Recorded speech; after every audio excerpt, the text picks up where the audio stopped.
Here on the campus at Los Alamitos High School in Orange County, California, I'm John Underwood with LATV3, welcoming you to the 2016 Model United Nations Day hosted by Los Alamitos' own MUN Club. Now, this is an event that hopes to simulate the actual workings of the United Nations through its General Assembly, its emergency sessions, its Security Council, and its resolutions to vote on the issues of great importance to the world today. Now, the issue that this Model United Nations on this day will be dealing with is the influx of refugees into the African diaspora, throughout the Middle East, and especially into the Northern European countries known as the EU. It's on the front pages of the papers every single day. A great challenge to the UN, and one which these delegates, some 400 strong from high schools around the Southland, will be debating and deliberating and taking very seriously, as we shall see.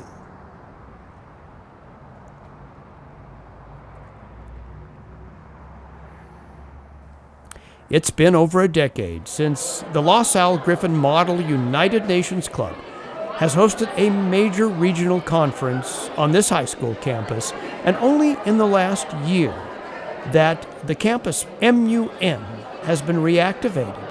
But it has made its presence known in that short time among competing high schools and even on college campuses across the state, sweeping up awards as it competes at other high school campuses, and here today as a host Model United Nations, raising money for an organization that stretches around the world, just as the UN itself does.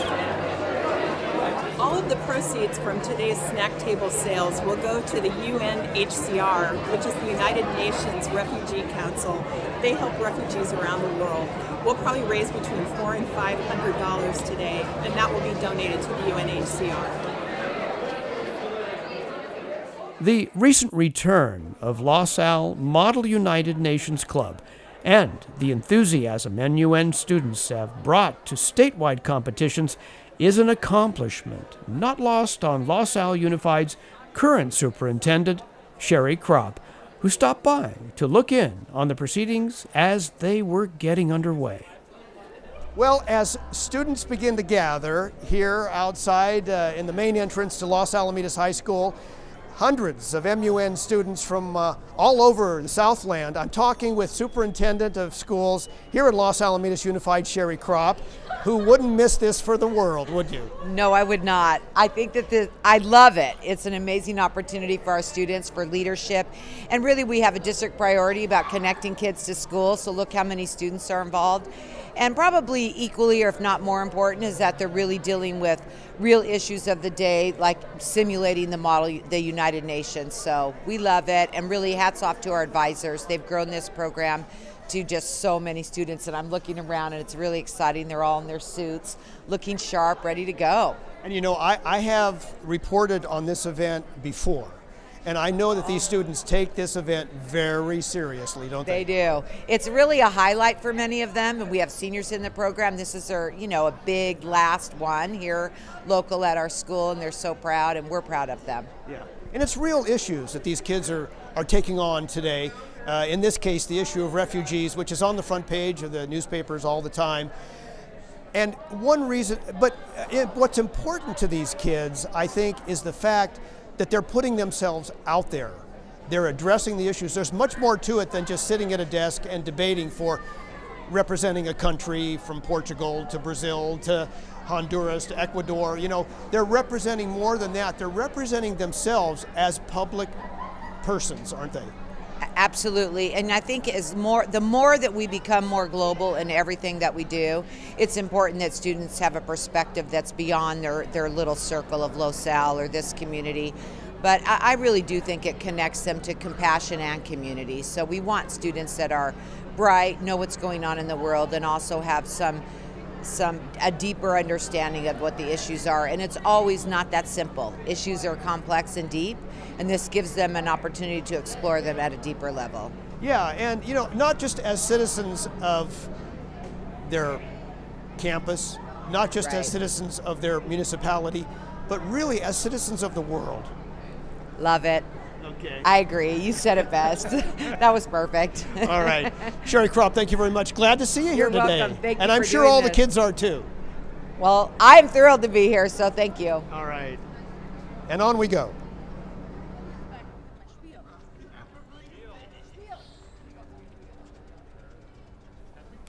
The day-long conference begins officially inside the campus's Performing Arts Center with the formal General Assembly gathering of all high school MUN teams, and even some middle school delegates representing nation members of the UN around the world. As they fill the auditorium, it's clear these upwards of 300 participating students in their formal dress, suits, and ties, along with their school faculty advisors, are ready to do the business of Model United Nations.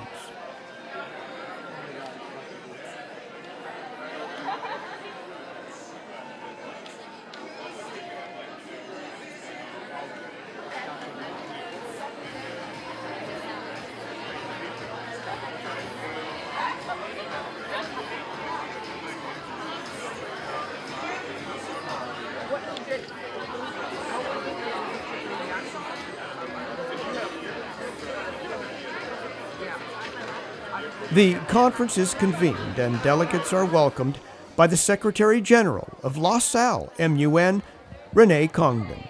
Good morning, delegates. If we could have your attention, please. Thank you. To start off our conference today, we have an intro video to introduce our secretariat, which was kindly made for us by Gautam Rajan, so thank you for that.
Okay.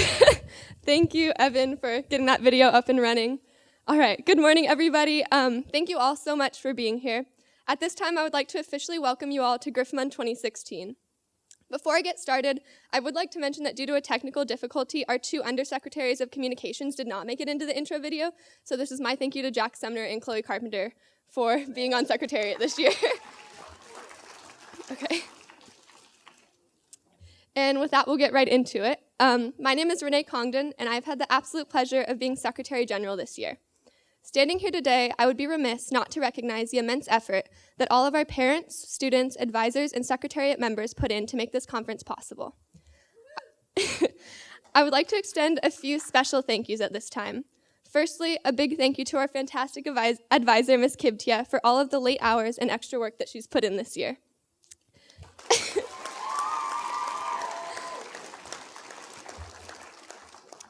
Secondly, a huge thank you to our Booster Club for making all of our biggest dreams for this conference into reality. And last but definitely not least, I owe a huge, huge thank you to my tireless chef du cabinet, David Gordon. Trust me, trust me when I say that this conference truly could not have been possible without him. So thank you. Okay. This is my 4th year in MUN, and for me, this conference represents the perfect culmination of my MUN experience.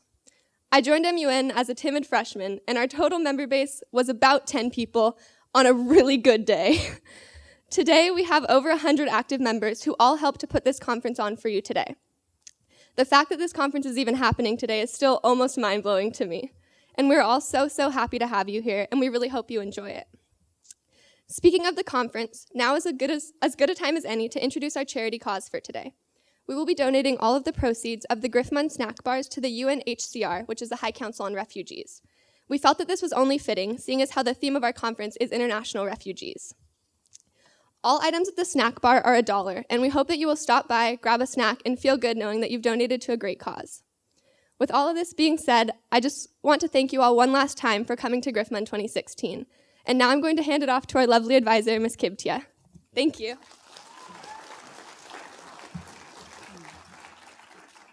Good morning, everyone. Good morning. I can't tell you really how happy I am to see all of you fill this room. You know, you have these ideas in your head and you think it's going to be this way and you doubt yourself. And then when it comes together, it's really, really a great feeling. So thank you so much. I have some special introductions to make. We have with us here today our outstanding superintendent, Dr. Sherry Kropp. Thank you so much. Round of applause. And one of our wonderful assistant principals, Dr. Greg Stone. I really can't thank you guys enough for coming and supporting this little club that is, trying to do these great things and making that happen. So thank you so much. I have to touch a little bit on the theme of the conference today, International Refugees. I was so proud of my group when they picked this cause. It hits really home for me, especially. Many of, even they don't know, but my family and I were actually refugees of the Gulf War. That is how we got asylum to come to America and, get education here and build a life here. So, I have a really distinct memory of before it all started, my dad actually bringing home gas masks and supplies and preparing my mom. And I must have been only 5 or 6, but really distinct memory of my sister and I playing with them. And, little did I know that we were actually kind of in this dangerous situation. So that seems really a mild story to me compared to the things that we hear in the news today about refugees making those dangerous crossings, paying ridiculous amounts of money to risk their lives and get their families from dangerous areas of conflict to safer places. So I'm really, really looking forward to seeing the resolutions and solutions you guys come up with in committee today. So thank you so much for being, willing to take this cause into consideration. I also have to thank everyone, really. I couldn't have done this without the Booster Club, the GRIFFMUN board, and all the chairs, and all the volunteers that helped us today. Really, really, from the bottom of my heart, thank you. It's a big dream come true for me to see you all here today. And thank you.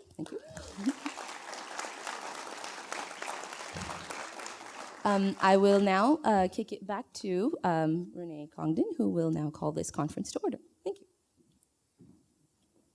Thank you, Ms. Kay. Okay, so without any further ado, I now officially call the GRIFFMUN 2016 Model United Nations Conference to order. At this time, vice chairs, if you could please walk outside to the quad and grab your signs. And delegates, as your committee is called, please get up and find your vice chair in the quad. They'll have a sign with the name of your committee on it. We'll start with middle school and then novice and then advanced committees. So our first middle school committee is World Health Organization.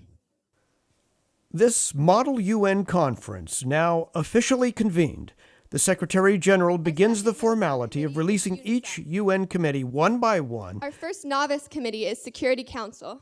To its respective forums, into close-by classrooms, Next to up begin is Novice the World Economic process of Forum, debate or WEF. and deliberation on the chosen topics of the day, being the influx of refugees into host member countries of the UN.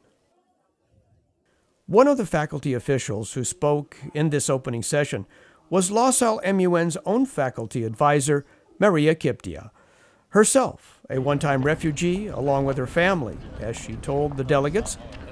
While students peeled off to their respective committees out in the lobby of the PAC auditorium, we asked Miss K, as her students call her, to elaborate on her own refugee story and how that real-world experience informs her role today as a UN faculty advisor hosting a conference on refugees.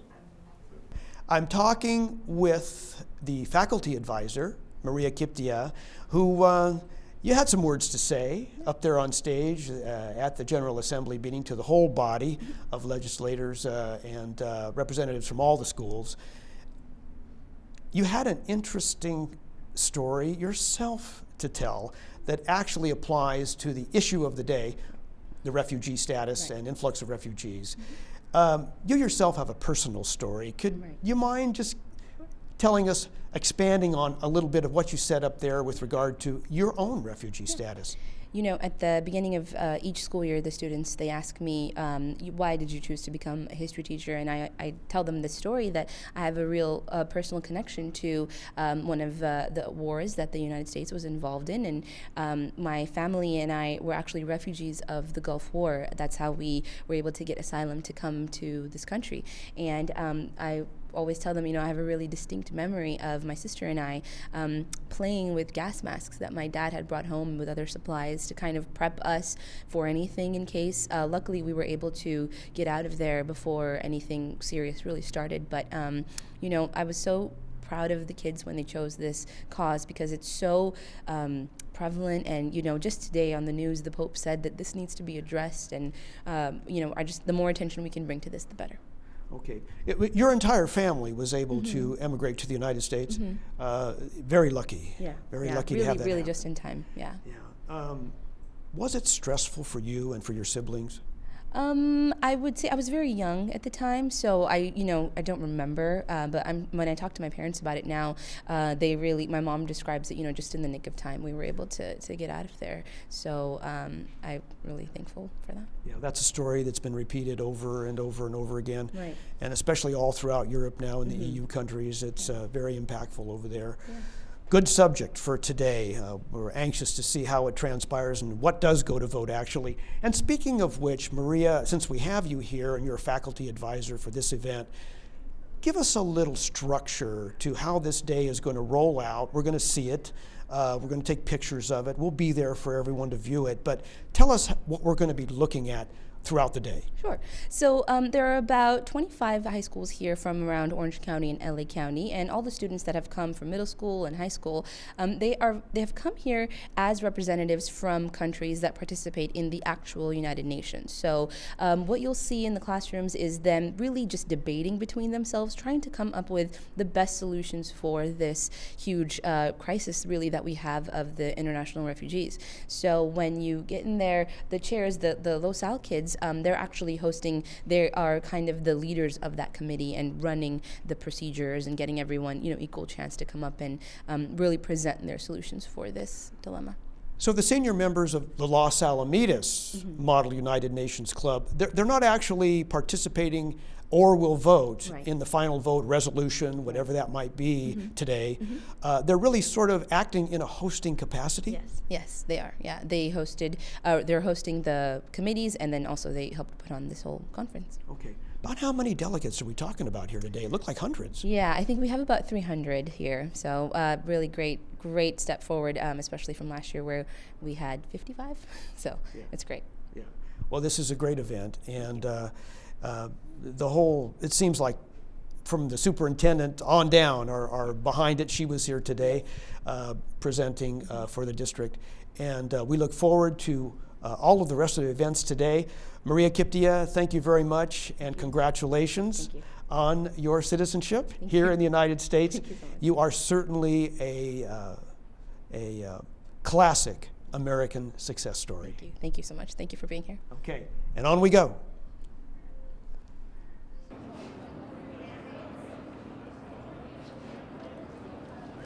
Inside the classrooms, the MUN student committees follow the organizational structure of the actual United Nations. from Security Council to World Health Organization to Economic and Social Council, UN Environmental Program, Legal Council, World Economic Forum, UN Children's Fund, and the European Union Council. Here, in Security Council, committee business begins with the informal discussion of the issues and facts behind the refugee crisis. Position papers are presented, and debate ensues. I think we have to also realize that there are smugglers and the green card can be smuggled, so I think it might be a more better way of identification should be implemented. Yeah, but the idea, of course, is that anything can be smuggled in this modern day and age with all the technology that we have. So I think the idea of establishing more security would be I think to our our big cause. little bubble that's gonna include all that is that little subcommittee that we have. Okay, That's a so little bubble. So what you guys? Okay, so basically what this is that you can propose changes to a proposed resolution. So for example, let's say a resolution is submitted. A person outside of the sponsored group can submit an unfriendly amendment. It's not real unfriendly, but it just means that it will be taking a vote. A majority vote will pass the amendment, and it'll be two-thirds majority will be. One of the roles of the hosting high school is to explain and guide the Model UN delegates through the debate, amendment, and resolution process, all of which is enabled these days by the use of computers. Once you finish, when you finish your resolution, we would like for you to email it to the email right there on the board, griffmun16.ms.who. I'll make the dots more emphasized in a second, at gmail.com. The head chair will do it. It's that important, guys. The dots are that important. Anyway, so also, once we receive your resolutions, we will make a copy of it, so it will be the owner's, so you can't edit it, and then we'll put it in the docket, which is at the URL above, http://tinyurl.com, etc. So you'll be able to make amendments to it, which will be in turn submitted like a resolution on their own separate document individually to the same email. But at the end of the day, it will be old-fashioned debate and skillful use of persuasion and presentation that will win the day and the resolutions before the gavel drops. Who are accountable for the actions that they are taking. The more people who have the veto power, the less efficient the UN will be, because the more clashes that they have in policy, the more power the veto power will be utilized. And thus, what we need to do right now is make people accountable for the veto power. Thank you. Thank you, Delegate. All right. Are there any other points or motions on the floor? Yes, Italy. Point of inquiry. Yes. What are you tapping the gavel? I'm tapping the gavel at 15 seconds for comments, and then 30 seconds of signing it. When we're doing questions, I'm not timing the actual question, so I'm assuming that the question won't be like that long, but during the response, I will tap it at 15 and 30. What about speeches? Speeches, I'm tapping it at 1 minute, and then 1 minute 30, I'm signing. Okay. Yes, I'm sticking that with that 1 minute. All right, are there any other points or motions on the floor? All right, seeing none, we will now entertain our next speaker, Pakistan. You have the floor for 1 minute 30 seconds. Scary. Okay. Greetings, delegates. Pakistan is in favor of swift reform in the United Nations structure and hope to see greater representation for nations that lack this. This being stated, we question whether or not the current structure of the United Nations is equal. The solution to our problems must include restructuring the distribution of power rather than expanding it. We are against any additional memberships of the Big Five, including G4 nations such as Brazil and India, as this grants them unequal status.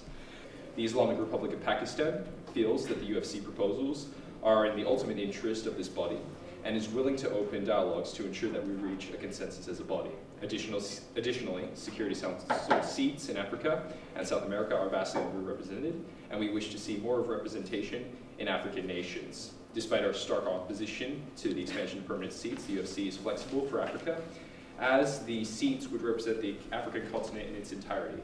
This is unlike the interests of the G4 nation, having seats who only want such out-of-self benefits. Finally, We would like to emphasize the need for consensus on this issue, as this is an issue not only for the reform. Thank you. Delegate? Yeah, okay. Then Sweden. So you may have. So, as Pakistan in the past have wanted to be more represented, especially in the Middle Eastern bloc, in terms of Security Council, as mentioned by, I believe, one of your ambassadors, would Pakistan be willing to, in terms of vote within your bloc, or do you believe in solely a big five power and in addition adding more representations, as you mentioned before? And what would you basically agree with the most as you align with interests? We're against the expansion of veto power as a whole, because we feel like it just weighs too much power in nations that are not generally in the interest, especially G4 nations. Presentation of facts and debate in committee settings can appear formal and overly structured at times. Then there are other times it can get quite lively, even contentious. Consider the situation, though. It's important to note There's that not black and white. It's not black and white. Exactly. Absolutely. You have numerous ethnic groups, even if they are Christian, even if they are Muslims. Why is the Muslim conflict in the Middle East so prevalent today? It's because of the Shiite-Sunni conflict, and these are both Muslim groups. Right, and we consider issues such as the Hutus and the Tutsis in countries like Burundi and Rwanda. And even though they're similar... I think we need to focus on the economic issue as a whole. Favoritism for tribes. The economic issues. I mean, here's the thing: the oil sanctions, they haven't been very effective. That's what we. I think we Right. like. Yeah, I know. Like the U.S. has a very long history of experience sanctioning these people, and yet we've seen that this is only really semantics at best. We need to focus on combating the issue at its core. So, let's consider, why do people want to join these extremist organizations? It's because of, as you mentioned before, poverty and distrust of So right now our kids are debating about Boko Haram, which is a terrorist group that's currently operating in many nations in Africa. And we're in an unmoderated caucus right now. So the way that works is they have about 10 minutes to debate freestyle, and they're each talking about their individual countries' policies on the topic of Boko Haram and how they want to combat it in their nations and in nations where it operates. So they break into little groups and they're discussing policy and solutions right now, so what they want to do to try to remedy what's going on. That's about it. But mostly what's learned here is process, preparing your position, presenting your case, and listening just as intently to the pleadings of others. So with the oil sanctions are attempting to... And I think, delegates, I think UK wants to make a point. So I think, thank you. So I think when we talk about the economic freedom and how there's economic inequality and all that, and one of the major points Egypt brought up was that we should implement oil sanctions. Well, going back to the oil Hopefully leading to a compromise, and, if you're lucky, a resolution. Keep in mind, there are no intervening faculty advisors here. These student delegates rely on their own research and their own wits to forge consensus in these policy huddles. So it's the moral obligation and the duty of the international community to help save these lives, even if it does slightly hurt, say, the United Kingdom or the United States or Spain's economy. Spain remembers a current comment to your speech, particularly someone said that most of Boko Haram's comes from ivory and illegal trade. So maybe we should focus on cracking down on something that's illegal that doesn't help any specific country. So one of the points focus on the supply. So cracking down on the illegal trades and whatnot, there's actually, I mentioned, And increase the economic, policies. Right. We were wondering about the concept of West. So, additionally, we would like to subsidize the private employers so that way we can, this has been proven excessively effective in being able to pay off money that goes towards employers who are immigrants. And by being able to subsidize the private industry, we would allow for an increase in refugee employment, which would essentially, again, be able to introduce these people to our economies and be able to do something successful for making it so that way they feel less like terrorists, less like people who are treated improperly by their governments, and more like people who belong in a place with people who care about them. That is all that I have to say for now, and if you have more questions, I would love to discuss it in the next moderated caucus. I have been considering this, and like I said, let's go to this. Thank you. We will now be taking a question coming from Alexis Tsipras. In the past, you, Austria, have conducted unilateral meetings with the Balkan states, this regarding my country of Greece. I would like to ask you, about In such unmodulated caucuses, as they are called, the back and forth can get a little intense between delegates representing their own national interests, as in the actual UN. But unlike the actual UN, sometimes a well-placed debating point can carry the moment in an MUN committee debate, still supports the idea of bringing these people together, these refugees. even elicit a handshake. With past enemies. Greece, yes, we would be willing to work with you.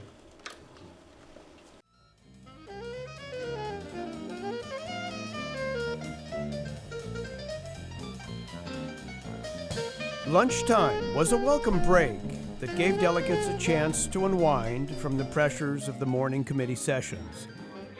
As Los Al MUN Booster Club kept the lunches coming, and a Los Al high school jazz band kept the music flowing, we took the opportunity to talk with some of the people behind the process that made this conference possible.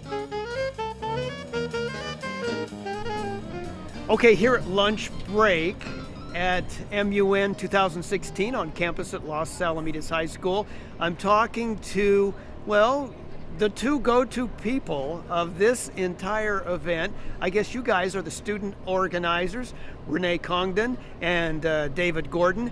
Renee, you are, as your lanyard states, the Secretary General of this MUN event. David, you are the chef du cabinet of the event, and that's as far as I go for an explanation.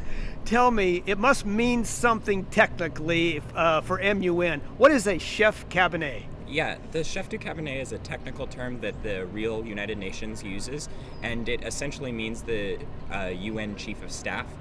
My job basically goes as far as doing anything and everything in terms of organizing things, so that's why I became such an integral part of putting on this event.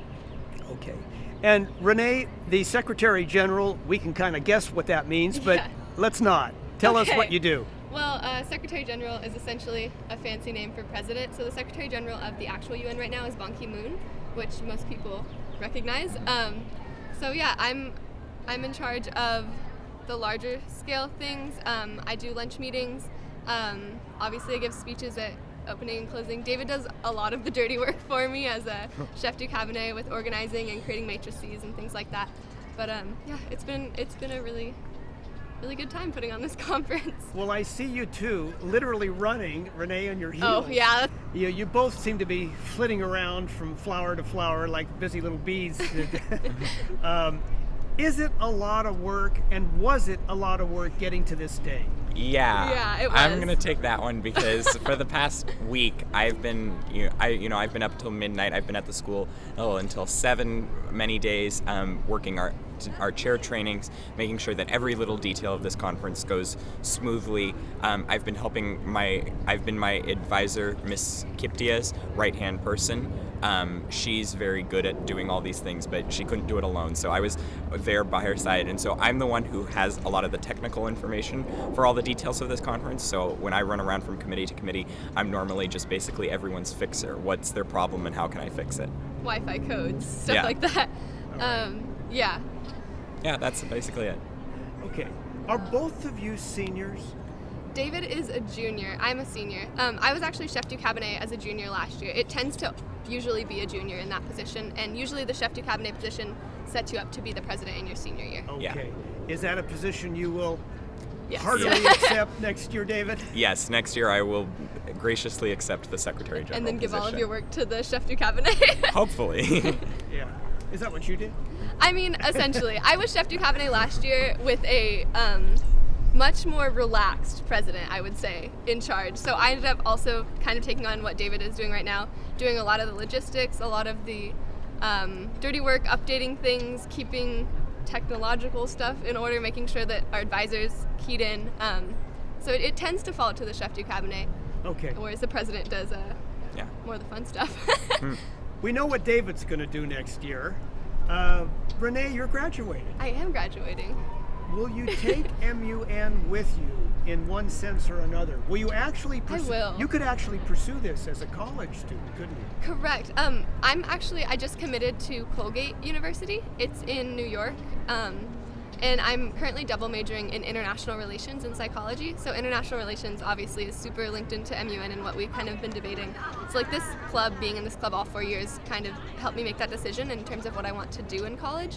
And my college actually has a really strong MUN team that I will be joining when I get there.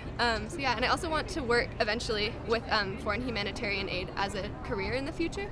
So that kind of ties into that, maybe work with the UN. It's definitely taking it with me. We talked to some of the parents who are really enabling you guys to do what you do. It's incredible the amount of support you have from your parents personally and from other parents. I understand this is actually not part of the campus curriculum. This is a club environment, very rare, you know, among MUN. Many of the MUN representation here today from other campuses are part of their curriculum. So for you to be involved in this as a club, just as an elective, shows the kind of commitment that you guys have to this, and your parents as well. Yeah, that's definitely a really good point to bring up. We're one of a very small number of schools that's a club, but our delegates are still expected to put in the same amount of work. So it's essentially like taking a 7th class for a lot of these kids, because you're expected to write papers and put on conferences and write topic synopses and what have you. But yeah, our parents have been definitely a huge help. Our booster club actually just got established this year. Up until this point, when I joined, I mentioned this in my first speech, but when I joined my freshman year, we had about 10 members. And so I've seen it through this entire huge expanding phase, and we have over 100 members now, and we've created a booster club, and it's just really neat to see it taking off. And the parents definitely deserve a lot of the credit for that. We're in Los Alamitos. We're proud that you as a club were able to put this hosting together on this campus on this MUN day. So I thank you very much, and I know you guys are very busy, but I would be remiss if I didn't pass on a question from your parent boosters at this time, which is, are you hydrating? Oh no. I am, because I've worn myself to a pulp this past week, and this conference is going on with me somewhat sick, so my water intake has increased because of that. Well, okay. I'm gonna go drink a water bottle after this. I have been very busy. Okay, I'm glad I asked. Thank you. Okay. Well, congratulations. I hope it's not a little too early to say congratulations. We're at the halfway point now at the lunchtime, but we look forward to the afternoon session and some resolutions, perhaps. Yeah. We're excited about that. They're coming. There should be coming along, and then we'll have closing ceremonies. And then we'll have another closing ceremonies, and everything's coming along Thank really well. Thank you so much for coming out here. It's really nice. We'll see you back in the PAC. Thanks. Thank you. Thank you, guys. Cool. Thank you. Los Alamitos MUN Club owes much of its return to statewide competition in just the last year or so to its Booster Club, made up of enthusiastic students and parent volunteers determined to see their children/delegates round out an academic education that prepares them for the real world. These parents are quick to say, though, it's the MUN delegates themselves who are driving the club. These kids have to be motivated into this effort. No. No, it's our students who actually drug us into it. They're go-getters, and we saw the value in the program, and it didn't take much for them to drag us along, and so we're fans of the program. So you're the ones that had to be dragged kicking and screaming by the kids. Yeah. Okay. They're very passionate about the MUN Club. I see the passion in the students. We go to the classrooms. We see them debating in the Security Council just a moment ago, for example, the issue of radical militant groups, particularly on the African continent. They were debating just a moment ago in Security Council Boko Haram, which is on the front pages of the papers all the time. As a group that does some very dirty work on the continent of Africa. And the debate was very hot and heavy in there. Do they bring that debate home? Is it something that you guys as parents for MUN students participate in? Can you keep up with it? I have a hard time keeping up with it. My daughter, she does bring it home, and she'll re-debate it again on both sides. She debates both sides of it at home until I kind of stopped listening about 20 or 30 minutes. Okay. She's very passionate about it. They really are self-motivated. We don't have to motivate them at all. In fact,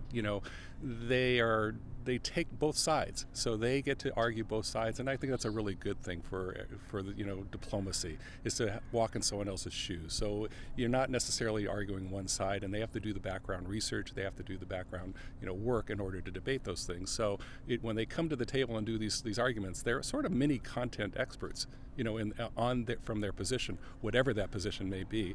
And I think for everybody, it's a really good idea to sort of walk in someone else's shoes and try to represent them so you can appreciate it more as well. Now, I understand all of the students, or at least in the advanced levels of MUN, have to present position papers, I think is what they call it, and it really does take more than just making a minute argument from the headlines of the newspaper. They really have to look into this. How many hours of pre-effort goes into the creation of these position papers that the advanced students have to bring to the table here today? Well, it varies quite a bit. Sometimes it's days, sometimes it's hours, sometimes it's in the car just before they get to the conference. But by and large, they're pretty well informed by the time they get to the conference, and they're arguing positions based on facts. So they're not making it up when they go to the conference. There is some true information in those things, but they put a lot of time and effort into it. Absolutely. They're learning skills that they can take on for the rest of their lives. So they're learning research, writing, and the art of persuasion. They're great skills that they love to take to the conference and actually use amongst themselves and with us parents. So it's quite a great opportunity for them. Do you see a leg up for them in terms of their extracurricular activities when they go and apply for the major universities? You said, Alan, they recently went to Berkeley. That must have been impressive to them. Berkeley is a very, very beautiful campus. But is that something that's on all of your minds? Yes, absolutely. It gives them the confidence that when they go even into college, and several of the kids have actually even going to be doing MUN in college, and then they go on to interview, it'll give them the confidence to sit across the table and be articulate and well-spoken when they're going for their interviews, and then on to become into their future careers. I think it's a great experience that they can just take with them wherever they go. And it's also my understanding, we've been told that the college admissions advisors actually look very highly upon students who have participated in MUN on the high school level. And many of the alumni from this club have actually gone on and are participating in some very significant college MUN programs, including UC Berkeley, including UC Davis, as well as back east. So there's been some alumni that continue to do what they're doing here on campus, but it's prepared them for that.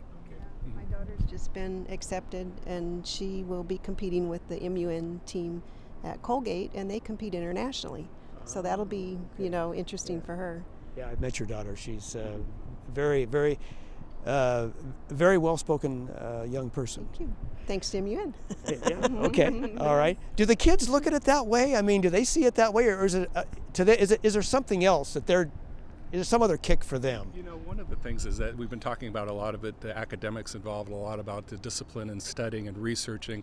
The students have fun. I mean, clearly this is a place for them to hang their hat, and they're really enjoying it. And coming in as a parent, when my student came in from middle school, they're sort of looking and navigating to where can they participate on campus. So yeah, they can participate in sports, but this is also a wonderful place for middle school parents to think about their students landing and participating, because everybody is welcome. Everybody is at a different level. There's a lot of mentoring that goes on from the senior students down to the first year students. So they really do have a lot of fun. And if you sit in some of the classrooms and the board meetings and some of the student meetings, it's just hysterical. And yet they're really disciplined to get the job done when they need to. Well, not only to their cause of the program, but also to each other. They don't want to let each other down. They've become like a family, like a bonding unit. A huge team. And they've got each other's back, and they encourage each other, and they lift each other up. It's a great place where they've learned to encourage each other to win, to be successful as a team, not just individually. Well, we're going to head back into the classrooms and catch some more of that interaction from Security Council and some of the other committees that are now convened, and hopefully sometime this afternoon actually go into resolution or a vote. Yeah, okay. All right. Thank you, parents. Thank you all. Thank you very much. All right. Back to the classrooms. There you go.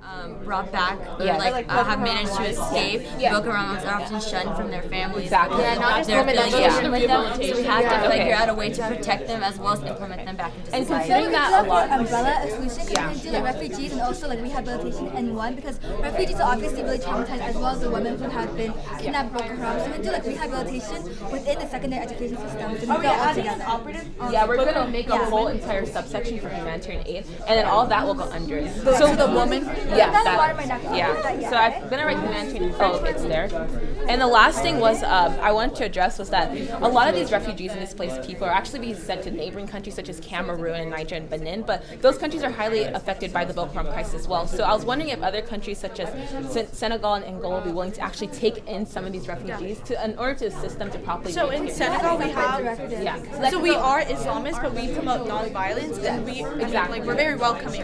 Exactly. Yeah, because since no. I'm saying the majority of our Islamists are very pro non-violence. Yes. And so in that way we can also represent the African Union and invite more others. Because as we invite more refugees, other nations are more willing to, and that we like a leader in that. And there's some laws like countries such as France and Spain where they can go into the previous colonies like you were saying, and Spain has that law as well, so we can implement that. And that works out perfectly because since 48% of Nigeria's population is Muslim related, if we take them into countries such as Senegal, where the population is actually 90% Muslim, it might actually help stimulate a little bit better and help them reintegrate in society properly. Now, for the French Foreign Legion thing, would you put that rather under the militarization or the de-Westernization? I think it'd be better under de-Westernization, considering that you guys are a Western-styled education country. It might be more appropriate to put it under that sub-op, so that way we can address that issue. And so that way, if they ask, but countries such as France can come in and take over things in Nigeria and make it more Westernized, we can say no, it's under our de-Westernization clause and actually help prevent that. So that's a great operative that we can put in under that. All right. And I think the last thing was. Charles Michel, motion to move into voting block. That'll be taken into order.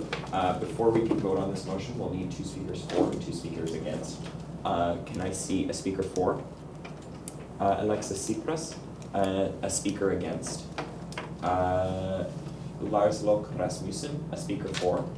François Holland, and a speaker against. Werner Feynman. The first speaker for. We started off this committee in general debate.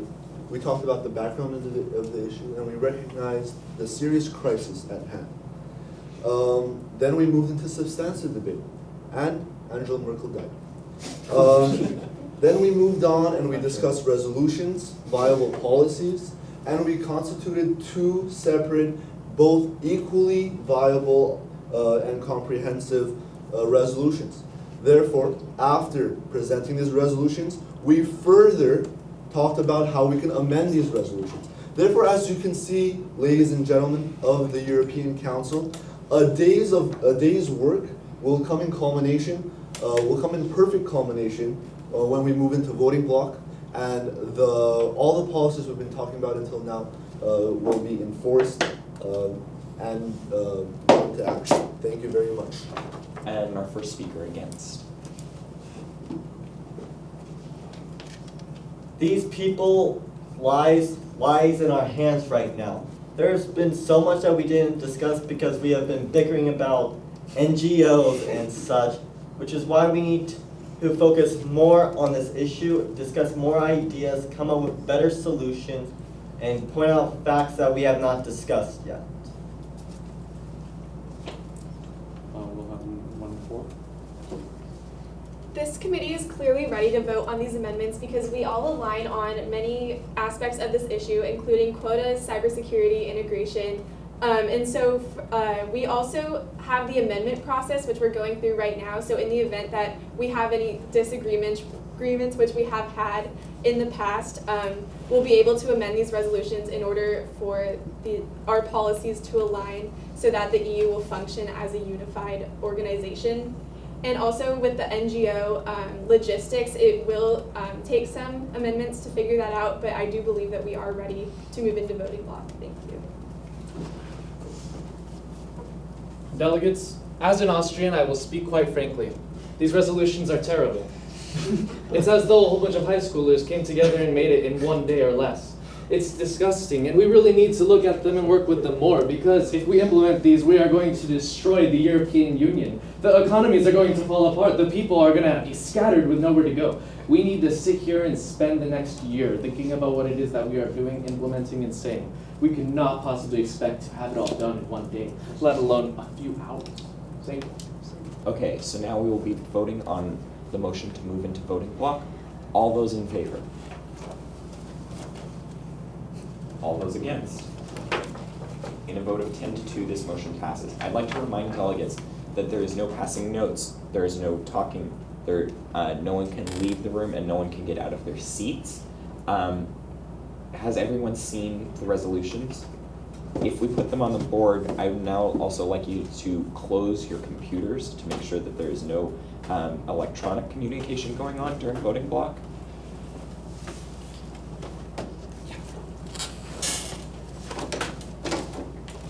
Okay, and we will be voting on an amendment first and then the resolution. Are there any questions before we begin?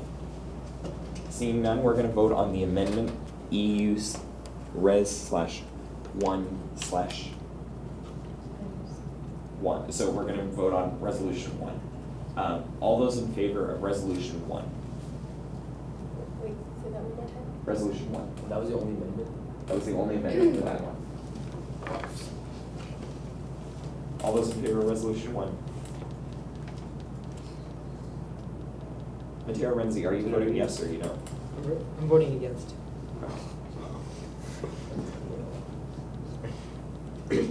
All those against? And all those abstaining? In a vote of 9-2-1, this resolution passes. Congratulations, you guys, you have passed a resolution.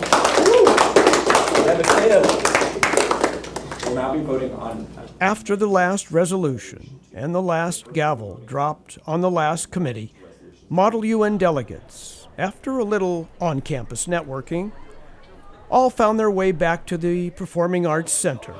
Advanced seniors to novice middle schoolers competing for special recognition announced at this final event of the day, the closing ceremony.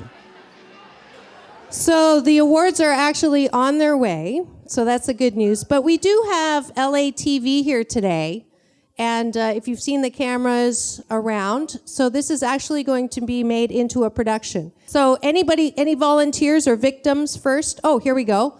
So how has MUN changed your life?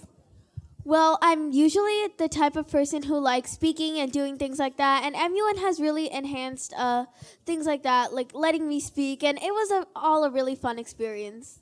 Awesome. And what is your name? Surya Kapagantu. Okay, I'm glad I don't have to repeat that one. All right. What is your name? My name is Ismael Correa. How has MUN changed your life? You wear nice colored shirts now. The Model UN has made me a better public speaker and made me more involved with school, and it's really made me more interested in other countries and I guess seeing the world in a more global way, that we're not just this country or that country, but in a way we're more of a global community. And what school do you go to? I go to Orancho High School. All right. Thank you. Over here. What's your name? My name is Arjun Naganathan. And what school are you from? I'm from Whitney High School. And how has MUN changed your life for the better? Well, I'm not exactly like a friendly type of person. So people are agreeing. They're nodding their heads over here. So people at my school, they always talk a lot of trash to me. And there's this one dude, I'm not going to name him. He thinks he's hot because he won all these gavels at JSA. But the problem is at MUN, if you win gavels, that's how you know what's up. At JSA, gavels don't count. So that's just for my boy right there. All right, thank you so much, and I think we are ready. Back over here. Thank you all so much for being patient. Thank you for all coming to Los Al MUN. Take it away.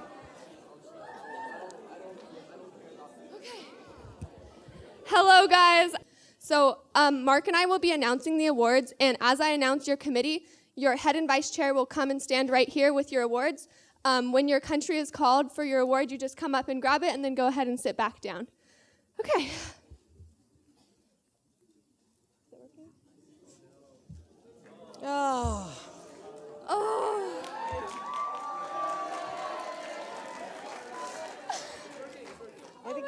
You got it. You got it. Fantastic. Okay. UNICEF Middle School. So can we have the chairs please come up? Thank you. Commendations go to Italy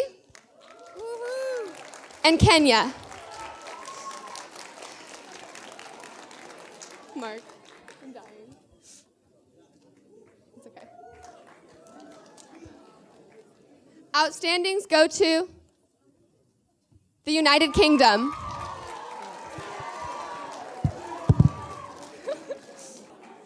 And the best delegate goes to Francis Holland.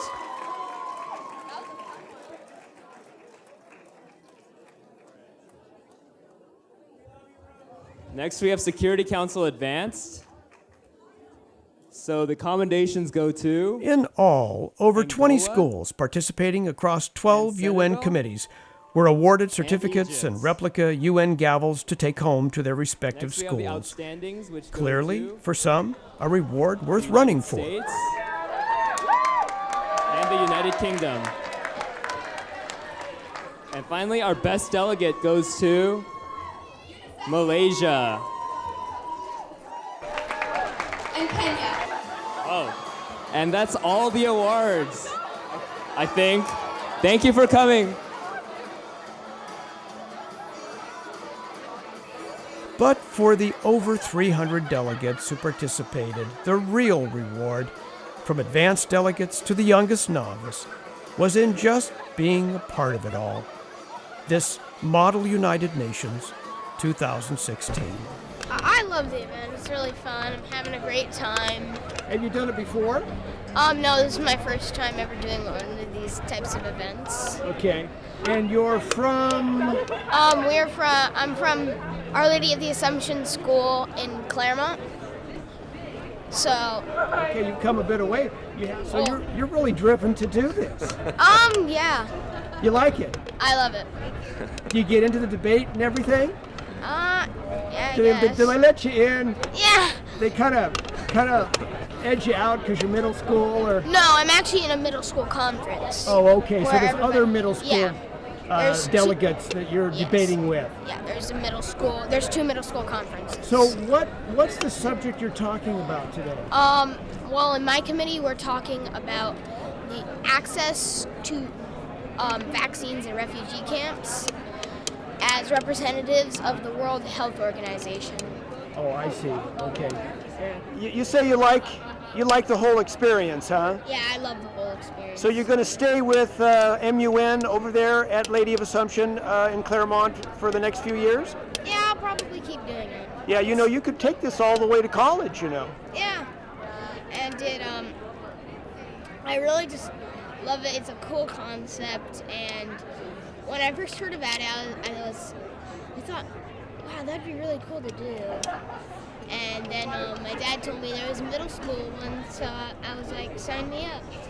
Sign you up. Mhm. What's your first name? Brendan.